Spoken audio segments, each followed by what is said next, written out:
시편 저자는 다윗입니다.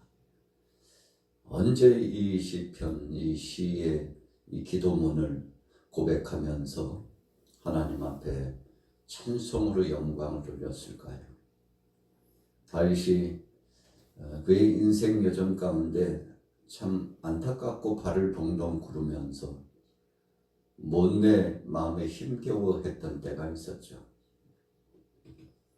자신의 아들 압살롬이 모반을 꾀하고 대적자들과 더불어서 왕궁을 침탈하였어.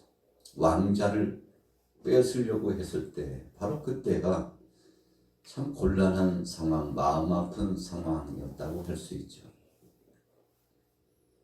그 위기감 속에서 다윗은 생각을 해보았습니다.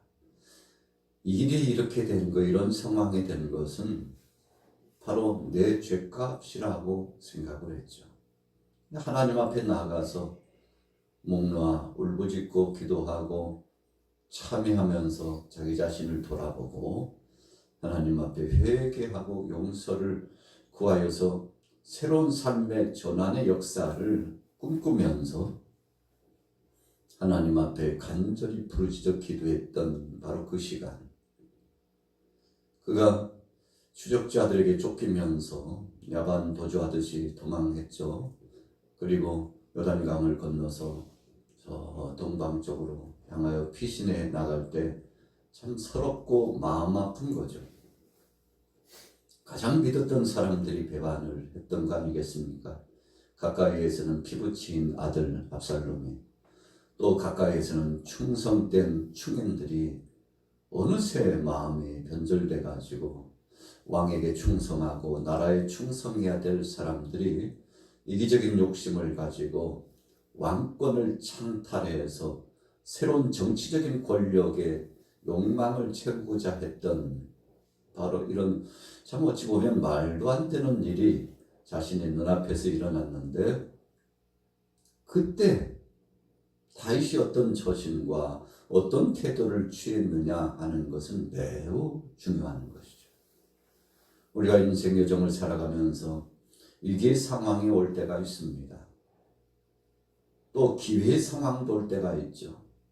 여러 차례 위기와 기회가 반복되면서 찾아온다고 하는데 다윗의 삶도 마찬가지였습니다. 우리가 위기가 닥쳤을 때 그 위기를 어떻게 이겨나가는가 하는 것은 바로 하나님이 허락하신 지혜와 믿음에 달려있죠. 자, 오늘 본문 보세요. 4편 1절 같이 읽습니다. 시작. 내 의의 하나님이여 내가 부를 때 응답하소서. 곤란 중에 나를 너그럽게 하셨사오니 내게 은혜를 베푸사 나의 기도를 들으소서. 참 딱하고 곤란한 상황이었는데요. 그때 하나님께서 다윗 편에 서 주셨습니다. 다윗이 많은 잘못을 하면서 살았습니다. 하나님께서 보실 때 저울로 달아봐도 좀 기울어져요. 하나님 마음에 들지 않는 상황도 꽤 많이 있었습니다. 그런데 그때마다 하나님은 선지자를 급파하셔가지고 다윗을 깨우쳤죠. 우리가 성경에 보니까 하나님께서 사랑하시는 자에게 채찍 막대기를 들고 사랑의 매를 때린다고 했죠. 하나님이 사랑으로 때리시는 매가 없다면 사생자, 비전 없는 사람이란 뜻입니다. 하나님이 그냥 아예 버린 사람이란 겁니다. 그러나 하나님께서 내버려 두지 않고 그를 채찍을 해서라도 바른 길로, 옳은 길로 인도하고자 하는 것은 그만큼 사랑하기 때문이라는 것입니다. 부모가 자녀를 향하여서 강력하게 훈육하는 것은 그 자녀가 잘 되기를 바라는 거죠. 그 당시에는 서운할 수 있습니다. 마음 아플 수 있습니다. 이해 불가할 상황이 될 수도 있습니다. 그러나 지내놓고 보면 그때 내가 올곧게 바르게 자라도록 하시기 위하여서 내게 경책의 말씀도 주고 쓰디쓴 쓴맛을 보게 하고 인생 무대에 있어서 참 마음 아팠지만 그러나 바르게 자라고 바르게 성장할 수 있도록 채찍질 해주고 훈육해 주었던 이 어르신들이 고마울 수밖에 없는 거죠. 오늘 다윗이 그랬습니다. 참 어찌 보면 망나니처럼 살아간 인생의 일부분이 있었습니다. 그런데 그때마다 선지자를 급파하고 말씀을 통해서 경책함으로써 잘못된 것은 잘못됐다고 말해주고 잘한 것은 칭찬도 해주시고, 그래서 하나님께서 당근과 채찍을 함께 쓰셔서 얼마나 사랑하시는지 사랑의 표를 주신 거죠. 오늘 다윗이 위급한 상황에 처했습니다. 그냥 하나님이 버리실 수도 있었습니다. 이참에 다윗 모든 거 내려놓고 이제는 마무리다. 인생 이제 마무리다. 끝이다. 이제 더 이상은 기회가 없다 하실 수도 있었지만, 그런데 하나님이 조용히 오셔서 다윗 편에 손을 꼭 붙잡아 주신 거예요. 참 난감한 상황이었는데 다윗의 손을 들어주신 겁니다. 다윗이 잘나서가 아니에요. 하나님께서 그를 의롭다 여겨주시고, 그래도 믿음대로 살려고 몸부림치는 다윗을 하나님께서 손잡아 주시고 그에게 기회를 허락하여 주신 거죠. 다윗도 알고 있었습니다. 그래서 오늘 하나님에 대해서 이런 고백을 했죠. 1절에 보세요. 내 의의 하나님이여, 곤란 중에 나를 너그럽게 하셨사오니. 참 곤란했어요. 야, 이대로 이제 끝나나 보다 했는데 하나님께서 다윗 정신 바짝 차려. 하나님의 강력한 메시지를 주시면서 그래도 내가 너와 함께한다. 이 위기를 지혜롭게, 그리고 모든 것을 내려놓고 참여하는 마음으로 새롭게 출발해라. 여러분, 하나님의 영음을 듣고 자기 자신을 돌이켜 보니까 참 불의한 자요, 폭행자요, 하나님의 뜻을 거스린 불순종자인데 하나님께서 그를 의롭다 인정해 주시고 그의 회개하는 기도와 참여하는 그 중심을 연락하셔서 새로운 출발을 할 수 있도록 도와주셨다는 겁니다. 2절 말씀 보겠습니다. 2절 시작. 인생들아, 어느 때까지 나의 영광을 바꾸어 욕되게 하며 헛된 일을 좋아하고 거짓을 구하려는가. 셀라. 여호와께서 자기를 위하여 경건한 자를 택하신 줄 너희가 알지어다. 내가 그를 부를 때에 여호와께서 들으시리로다. 2절 말씀, 3절 말씀은 다윗이 돌이켜보니까 참 하나님 앞에 잘못한 것이 많아요.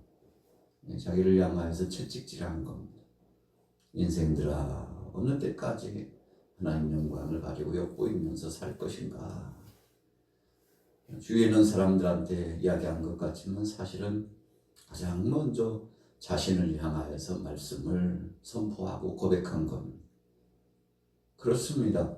여러분, 우리가 말씀 속에서 살아가고 믿음 안에서 살아가는 것은 내가 정말 완전하다는 의미가 아니고 완전을 향하여서 하나님 뜻대로 살아가고자 원하는 소원이 우리 속에 그런 믿음이 있다는 것을 의미합니다.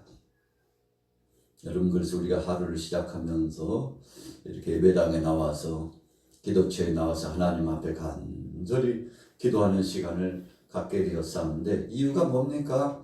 우리의 부족함을 아시고서 그럼에도 불구하고 우리를 가만히 덮어주시고, 됐다, 그만큼 했으면 됐어, 이제 가자 하고 하나님이 손 내밀어 주시는 것이 너무 감사해가지고 그 은혜에 감복해서 자기를 돌이켜서 채찍질하는 거죠. 이제 다시는 죄를 범하지 말자. 자, 그런 내용의 말씀입니다. 자기를 위하여 여호와께서 경건한 자를 택해 주셨는데 그분이 부를 때, 그분을 향하여 내가 간절히 부르짖을 때 주께서 나를 응답하시고 함께 해주시리라. 든든한 믿음이 차곡차곡 쌓였습니다. 자, 4절로 넘어가 봅니다. 너희는 떨며 범죄하지 말지어다. 자리에 누워 심중에 말하고 잠잠할지어다. 셀라.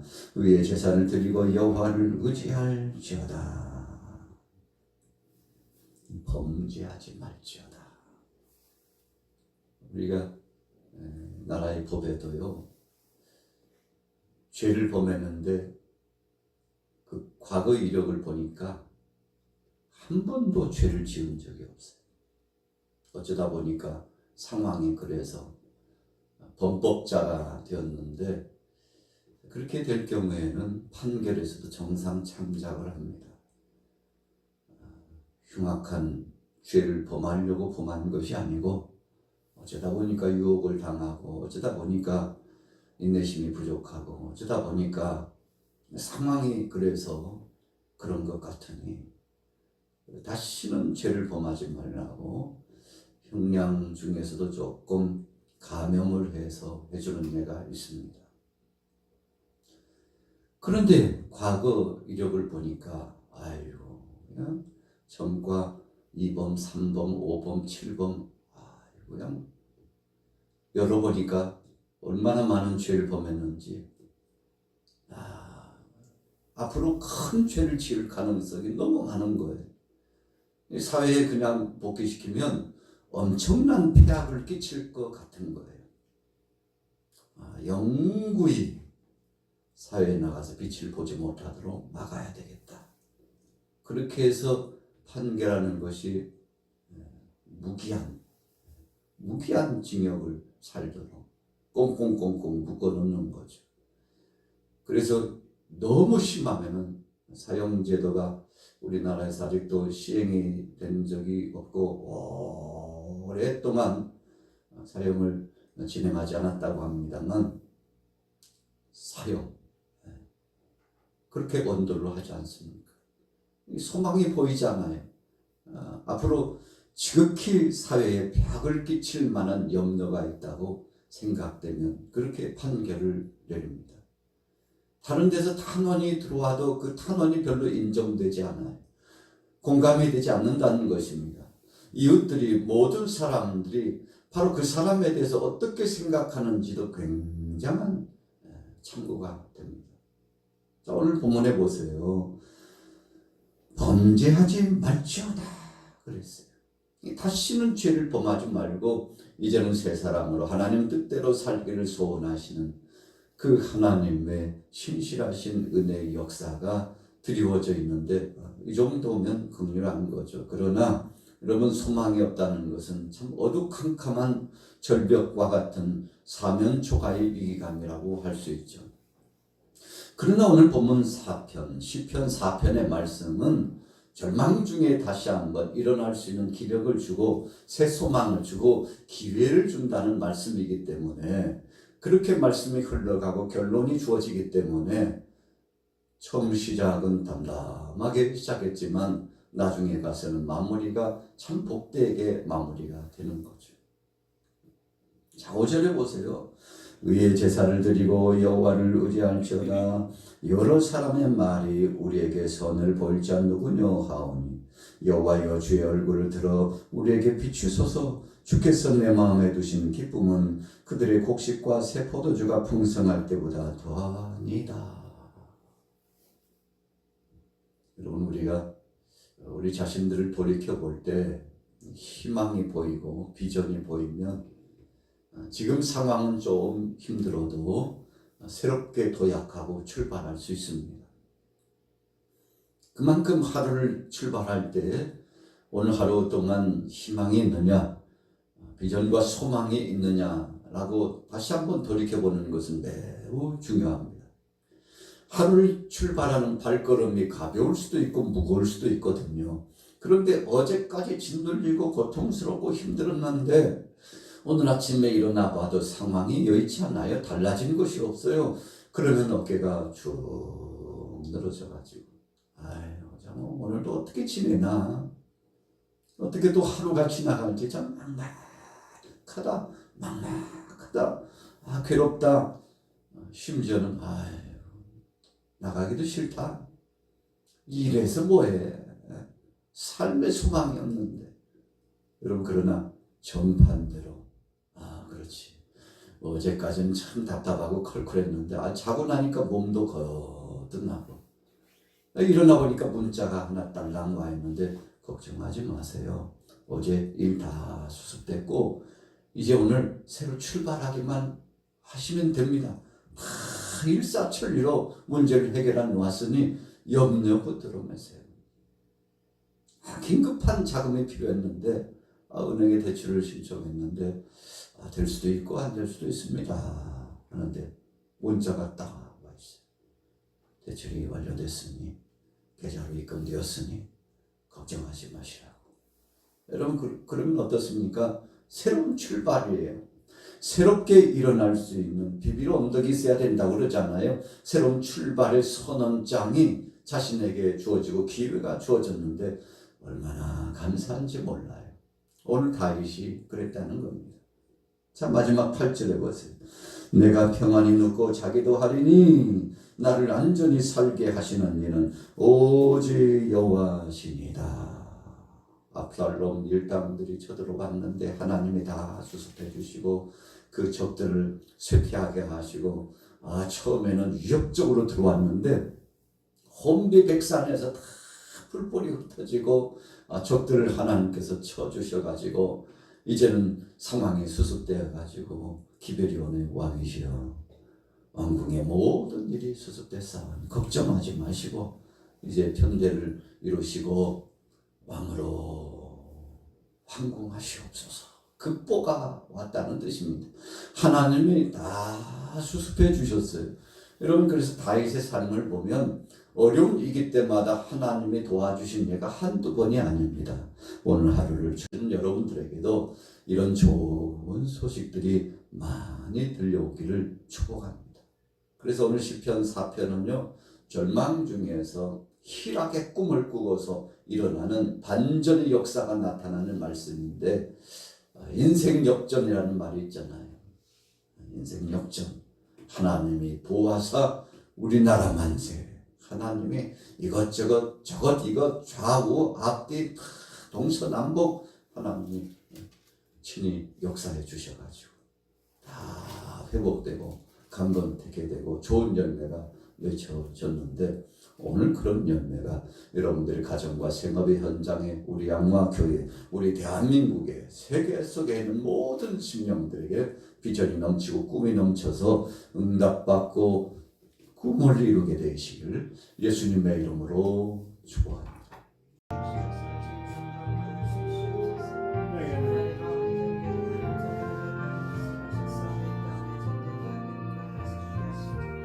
아버지 하나님 주님의 시간을 찬양